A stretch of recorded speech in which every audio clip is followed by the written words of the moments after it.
Mi abuelo, Agustín Victorio Ñeco, nació un 5 de octubre de 1857 en el entonces pago de San José de Flores, provincia de Buenos Aires. Hijo de genoveses, de doña Catalina Solari y de don Salvador Ñeco, pronto queda huérfano de padre y debe ganarse la vida desde muy niño, entre otras cosas como aprendiz de Calafate. Un día, en el puerto, encontró una pequeña moneda inglesa que guardó bajo la lengua, para que no se la sacaran. Esta sería la primera pieza de su colección. El destino lo trae a San Juan, llegando en 1886, casi junto con el ferrocarril, en los comienzos de la transformación económica.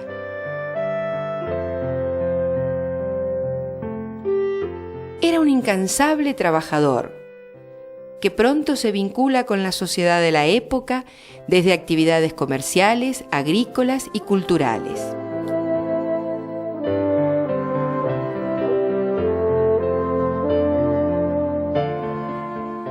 Se casa en 1904 con doña Paulina Furno, italiana, viuda y con 3 hijos de su primer matrimonio con José Brusotti, también nacido en Italia.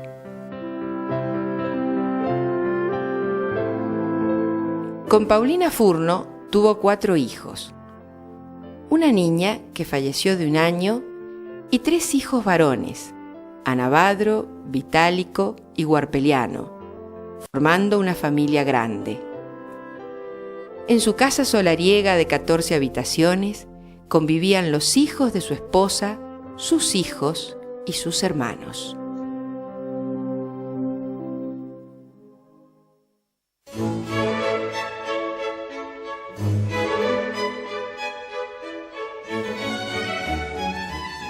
Era don Agustín un incansable trabajador y hombre de múltiples intereses, pero fueron 2 las pasiones que dominaron su vida: el coleccionismo y su museo, y la historia.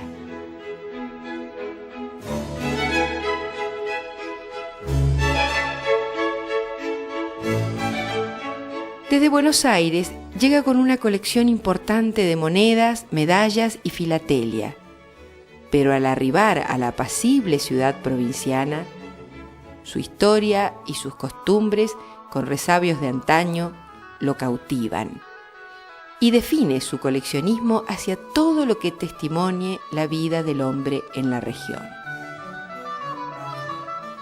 Siente esta tierra como propia y en su casa de 14 habitaciones, de la esquina de la Prida y Jujuy, vereda sur-oeste, comienza a formar un museo de San Juan y para San Juan.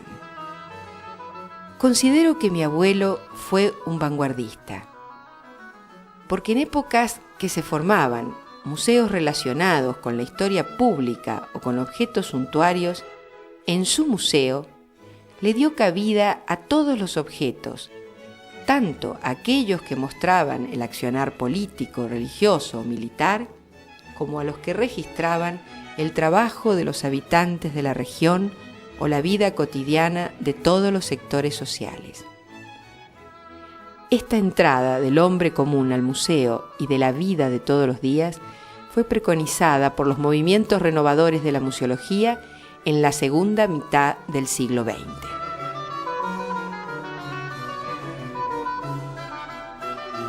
Como ocurre generalmente en estos casos, el museo estaba entremezclado con su vida familiar, y los objetos que empezaban a abarrotarse en el comedor, en el escritorio y hasta en los dormitorios, también se apilaban en los 2 patios de la espaciosa casa, y él se deleitaba posando con su familia entre sus caros objetos, orgulloso de ambos, demostrando el gusto estético que también poseía.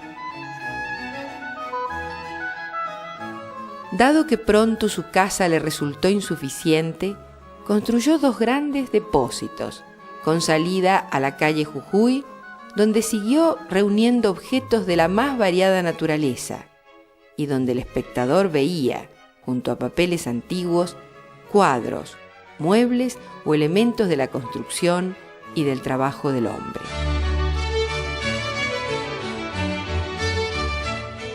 El desorden aparente lo producía la falta de espacio, pero él sabía perfectamente lo que guardaba y tenía claros sus objetivos. Su creatividad lo llevaba a realizar actividades novedosas para su época. En 1910 preparó una muestra itinerante para ser llevada a la Exposición de Ferrocarriles y Transportes Terrestres organizada en La Rural para el centenario de la Revolución de Mayo. Embaló, trasladó en tren y efectuó el montaje en un pabellón de la exposición, de centenares de objetos que muy didácticamente exhibidos mostraban las distintas maneras de cargar y trasladar las mercaderías y los elementos relacionados con estos dilatados viajes antes de la llegada del ferrocarril.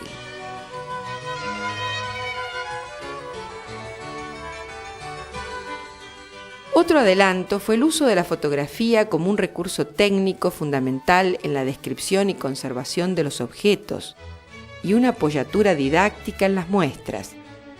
Y como era un hombre con un fino sentido del humor y una frondosa imaginación, le proponía estas escenas a su amigo Galicio Colecchia, quien había descubierto la forma de resolverlas y gustaba también de estos juegos cómicos, donde el mismo personaje o la misma familia cumplía dos papeles distintos en la foto. Naturalmente, la colección también era la protagonista fundamental en estas diversiones.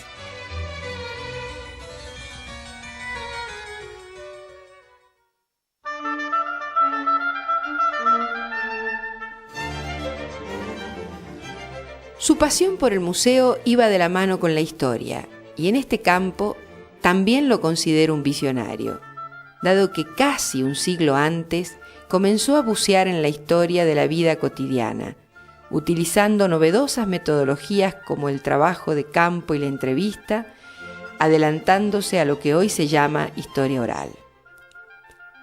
Siempre andaba haciendo viajes al interior de la provincia, conocía a las familias, sus apellidos y sus orígenes, lo invitaban a la casa y en largas conversaciones le daban datos que anotaba en su libretita o le conseguían cosas viejas para su museo. Su hijo Anabadro lo acompañaba y lo secundaba, y era el fotógrafo de la expedición. Luego yo repetí esta experiencia con mi padre, y fue maravilloso. Como era un documentalista, estaba encantado con la fotografía y trató de capturar la imagen de todo lo que le interesaba. De esta manera, y ayudado por su hijo, dejó registro de sus viajes, de sus objetos y también de los bienes patrimoniales o del trabajo del hombre de la región, o sea, de todo aquello que no podía llevarse para su museo, dejando impresas imágenes de restos de construcciones o elementos de la faena diaria que aportan, junto a los objetos del mismo tipo coleccionados, una idea más acabada de la ciudad colonial y del siglo XIX y de las actividades tradicionales que en ella se realizaban.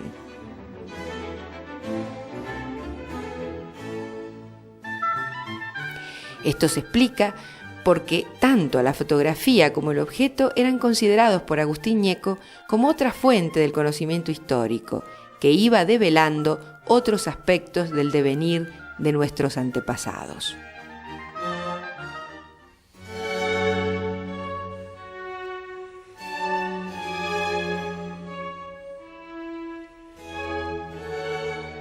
De esta manera, Agustín Ñeco llega a los últimos años de su vida con un museo cuya cantidad de piezas eran difíciles de calcular. Constituía un universo de objetos que sobrepasaba largamente las 120.000 piezas. Afortunadamente, contaba con el apoyo invalorable de su continuador y apoderado, Anabadro Ñeco, su hijo mayor. Anabadro Ñeco había realizado estudios universitarios en La Plata, cursando el entonces doctorado en Ciencias Naturales, especialidad de Arqueología. Pero mi padre me llamó a su lado y debía interrumpir mis estudios, comentaba papá con un dejo melancólico, cuando recordaba que solo le faltaba terminar su tesis doctoral.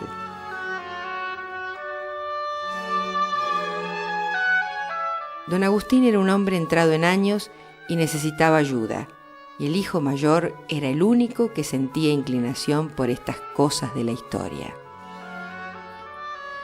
El Museo Ñeco era conocido en San Juan desde fines del siglo XIX y había ocupado importantes espacios en la prensa escrita de la provincia y luego de la región, siendo destacado siempre en estos artículos el valor de su acervo.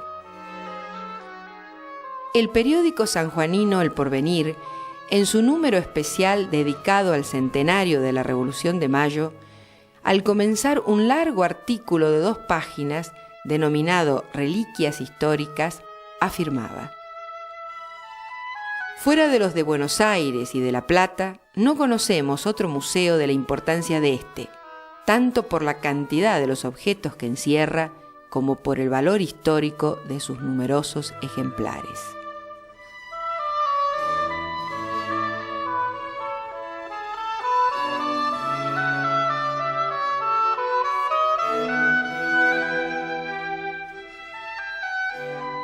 El periódico mendocino Los Andes, el 20 de octubre de 1930, o sea, 20 años más tarde, dedicaba también casi 2 páginas a este repositorio y con títulos y subtítulos muy destacados expresaba categóricamente: San Juan posee la recopilación más valiosa y variada que existe en el país sobre historia autóctona y colonial.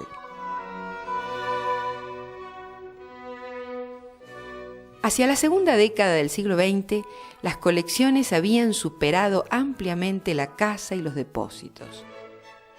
El problema crucial era y sería la falta de un edificio apropiado. En 1916, Miguel Tornambé escribía un conceptuoso artículo en el Diario Nuevo que denunciaba esta preocupante situación en estos términos: el Museo Ñeco es el libro más auténtico de la historia nacional y no puede permanecer en el inadecuado recinto que actualmente ocupa.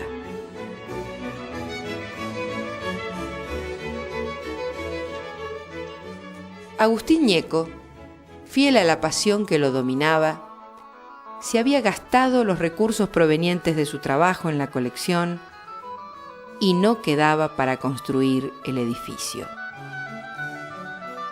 La solución que él había pensado para problema tan determinante era que su museo pasara a la órbita del Estado y que éste lo preservase para la comunidad.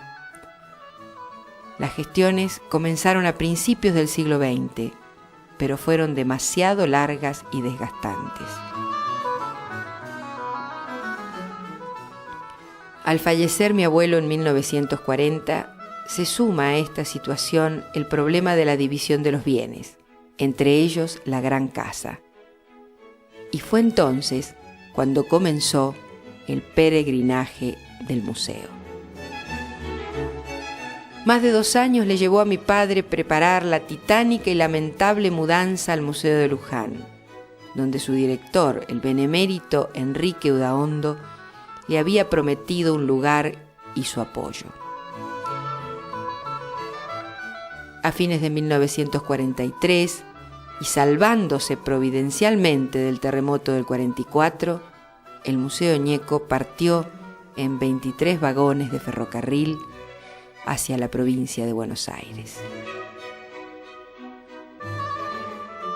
En el Museo de Luján se construyó un nuevo pabellón para su instalación, y la noticia apareció ocupando páginas enteras en los principales diarios de Buenos Aires. Es el caso del Argentino de La Plata, el de las secciones ilustradas de la prensa y La Nación, anunciando la inauguración del pabellón Ñeco con fotografías de los objetos y de la exhibición.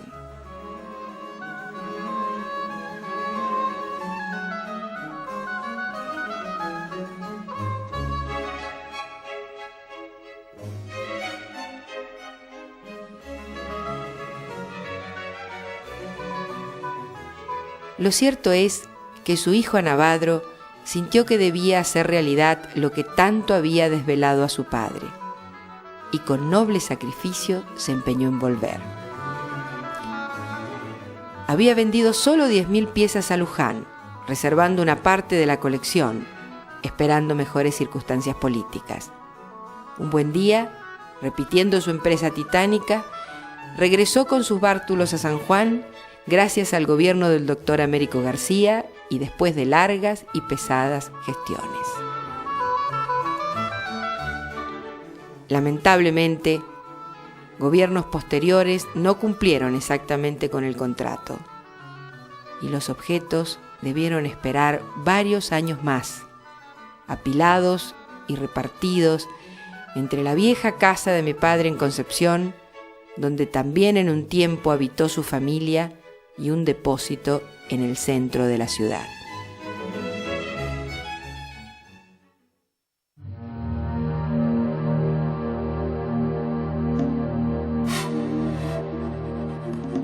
Finalmente, después de largos 15 años de problemática espera, el museo denominado Histórico Provincial Agustín B. Ñeco fue inaugurado en 1974 en un local del doctor Isidro López, en Rivadavia y Caseros. Aunque mi padre esperaba que la vida itinerante hubiera llegado a su fin, debió soportar 2 mudanzas más, que lo habían tornado muy escéptico y desalentado en los últimos años.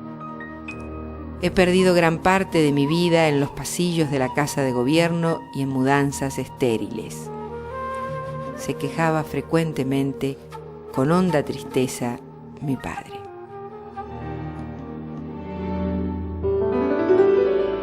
Hasta que un día, a comienzos de la década de 1980, recaló en este